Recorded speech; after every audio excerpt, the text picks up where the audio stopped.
No vídeo de hoje, Kherson, estratégia ou derrota da Rússia? Meu amigo, minha amiga, se você não é inscrito nesse canal, inscreva-se nesse canal, aperte as notificações, deixe seu like, comente, compartilhe. Esse canal defende a soberania nacional, defende a multipolaridade, os BRICS e, acima de tudo, o direito da nossa família, você, eu e todos nós, vivermos uma sociedade mais harmônica, mais justa, onde cada cidadão tem o direito a tudo aquilo que a Constituição nos garante. Vamos juntos? Pega essa visão? A Rússia resolveu anexar Kherson, Zaporizhzhia, Donetsk e Lugansk. O Putin sabia o que estava fazendo. Houve uma reunião lá em Moscou e os delegados dessas 4 regiões foram para Moscou e foram anexadas. Ou seja, o povo livremente votou e decidiu fazer parte da Federação Russa. Você poderia se perguntar, mas as eleições foram justas? Eu acredito que sim, porque sempre que há uma eleição na Ucrânia, essas regiões, Kherson, Zaporizhzhia, Donetsk e Lugansk e muitas outras, todas as regiões que ficam a leste do rio Dnieper, votam com os candidatos apoiados pela Federação Russa. O Zelensky está lá porque ele é apoiado pela OTAN. Mas não é só isso. A gente sabe que polaridade existe em todo lugar, até aqui no Brasil, como nós vimos nas últimas eleições. O problema é que a população de fala russa que mora na Ucrânia estava sendo escanteada, vilipendiada. O russo estava sendo totalmente proibido de ser falado dentro da Ucrânia. O comentarista americano Scott Ritter chegou a dizer, veja, não sou eu, é o Scott Ritter. Ele está dizendo que se você substituir a palavra Rússia pela palavra judeu dentro da Constituição da Ucrânia, a Constituição da Ucrânia hoje se parece muito com a Constituição da Alemanha nazista. Por quê? Porque, de fato, a Ucrânia se tornou um Estado nazista que abriga no seu seio, entre suas forças militares, dentro da estrutura de governo, funcionários e burocratas nazistas. Isso é óbvio, mas não responde à nossa pergunta. Kherson, recuo estratégico ou derrota da Rússia? Vamos entender uma situação. Para Kherson ser abastecido, ou seja, a logística que chega às tropas russas que estão em Kherson, depende basicamente da Crimeia.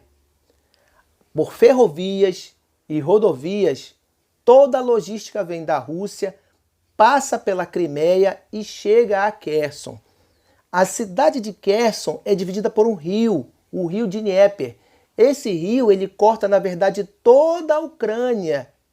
De norte a sul, ele vem serpenteando toda a Ucrânia. E Kherson está dividida na parte esquerda e na parte direita do rio. Os soldados russos já tinham avançado da parte direita para a parte esquerda. Ou seja, eles estavam mais dentro do território da Ucrânia ainda, que agora passa a ser com a anexação do território russo. Não esqueça disso. Ou seja, os soldados russos estavam então na margem esquerda da Rússia, de Kherson, melhor dizendo, não vamos perder o fio da meada.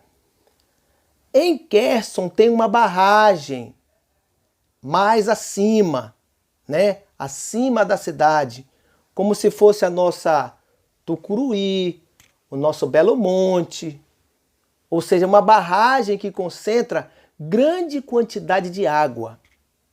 E a Ucrânia vinha bombardeando essa barragem para inundar a cidade de Kherson, deixar os moradores completamente mortos e ilhados, e os soldados russos privados do principal, que é a logística militar, comida, roupa e munições, materiais. Diante dessa situação dramática.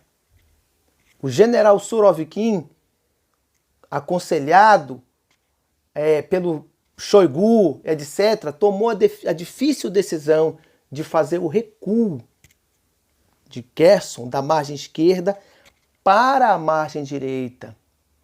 Então a margem direita ficou para os ucranianos ocuparem. Isso é um recuo? Isso é uma derrota? Não se sabe. Os principais analistas militares têm dúvidas com relação a isso. Eu acredito que seja um recuo.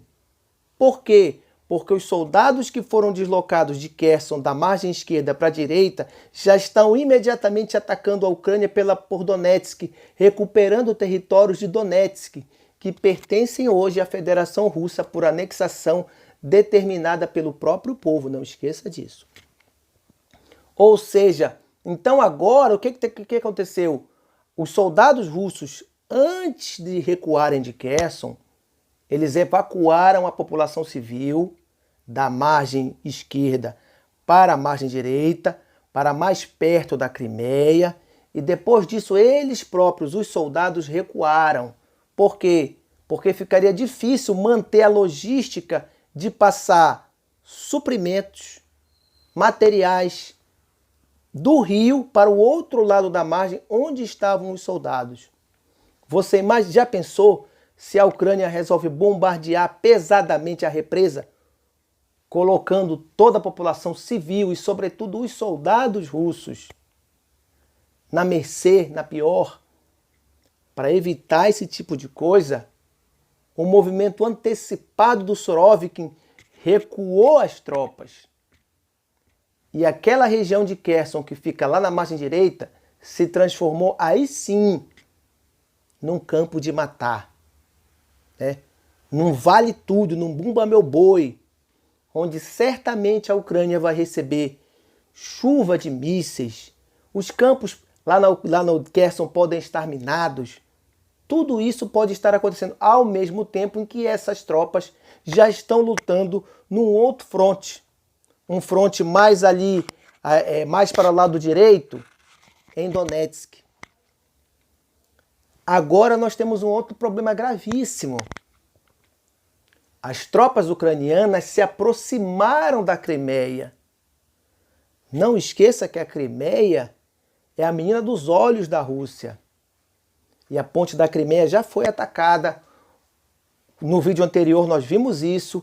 E o Putin, depois da ponte da Crimeia ter sido atacada, passou a atacar a infraestrutura civil da Ucrânia, faltando energia e água em toda a Ucrânia, como nós já estamos sabendo, nós já falamos disso aqui.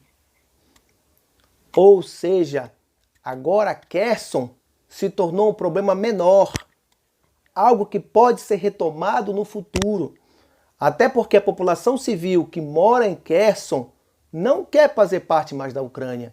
Eles querem agora fazer parte da Rússia, como foi determinado nos referendos. Lembra dos referendos? Nós acabamos de falar sobre isso. Agora fica a questão. Kherson poderia se tornar uma nova Stalingrado? Sim, mas não na mesma proporção. Evidentemente que Stalingrado foi a batalha que definiu os rumos da Segunda Guerra Mundial. Quando Hitler perdeu a Batalha de Stalingrado, ele perdeu não só a Batalha de Stalingrado, mas a Segunda Guerra Mundial, porque a partir daquele ponto, todos os movimentos do Hitler foram movimentos defensivos. E todos os movimentos do Exército Vermelho passaram a ser movimentos ofensivos que saíram da Rússia e empurraram o exército alemão até Berlim, colocando a bandeira da União Soviética em cima do prédio administrativo de Berlim, decretando naquele dia o fim do regime nazista, o mesmo que acontece agora. O regime nazista na Alemanha morreu na Segunda Guerra, mas o nazismo não.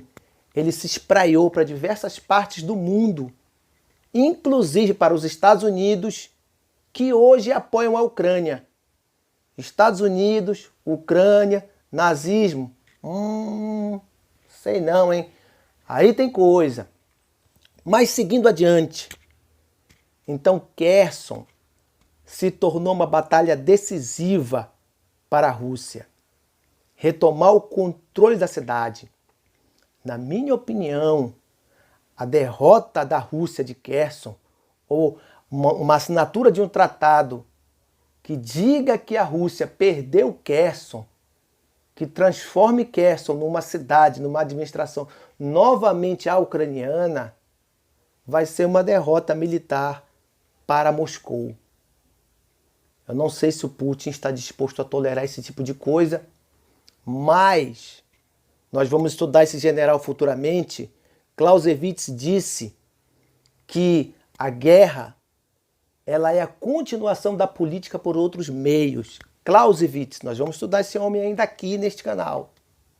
Eu vou fazer um vídeo explicando quem foi Clausewitz, como era a sua doutrina e como ela é empregada hoje no campo de batalha lá na Ucrânia. Tanto Clausewitz, tá? Que foi um general prussiano, quanto o nosso querido Manstein, da Alemanha. Querido entre aspas, né? Calma. Querido não. Mas o Manstein, doutrina Manstein, né? E tudo isso nós vamos falar aqui. Prestou atenção? Então o movimento do Surovikin, antes de ser movimento de derrota, é movimento de recuo, que preserva as tropas russas e, sobretudo, os civis. Apesar do que a imprensa ocidental vem dizendo, a Rússia tem poupado ao máximo a vida dos civis, inclusive na Ucrânia.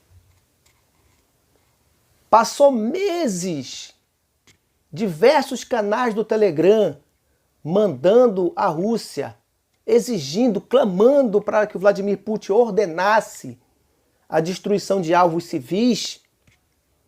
E agora, depois dos ataques sucessivos terroristas da Ucrânia contra a Rússia, vamos lembrar?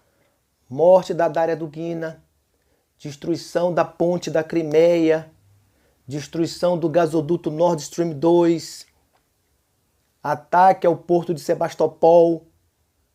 Todos esses ataques não são feitos pela Ucrânia. A Rússia está lutando contra 40 países. Quem é a Rússia? A Rússia é a muralha da China para o mundo multipolar.